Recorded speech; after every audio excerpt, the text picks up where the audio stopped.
मेरा नाम wing commander अभिनंदन है। मैं भारतीय वायुसेना में एक लड़ाकू विमान चालक हूँ। मैं टारगेट ढूंढने की कोशिश कर रहा था। आपके एयरफोर्स ने मुझे गिराया। उसके बाद मुझे अपना जहाज छोड़ना पड़ा था जो टूट गया था, और मैंने इजेक्ट किया।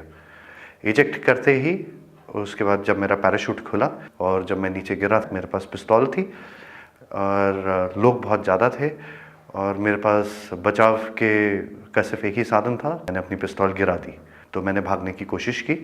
मेरे पीछे लोग आए थे, उनका जोश काफ़ी ऊंचा था।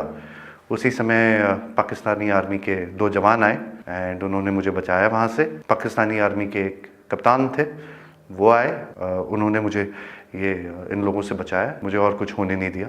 फिर वो मुझे अपने यूनिट तक लेके गए जहाँ पे मुझे फर्स्ट एड दिया गया एंड फिर उसके बाद मुझे हॉस्पिटल ले जाया गया जहाँ पे मेरी जांच हुई और मुझे और एड दिया गया। पाकिस्तानी आर्मी जो है वो बहुत ही प्रोफेशनल सर्विस है। I see peace in it. I have spent time with the Pakistani army. I am very impressed. Indian media बात हमेशा बढ़ा चढ़ा के कहती है। जो छोटी सी चीज़ होती है उसका बहुत ही उसको इतना आग लगा के, इतनी मिर्च लगा के बोलते हैं वो, उसमें लोग बहकावे में आ जाते हैं।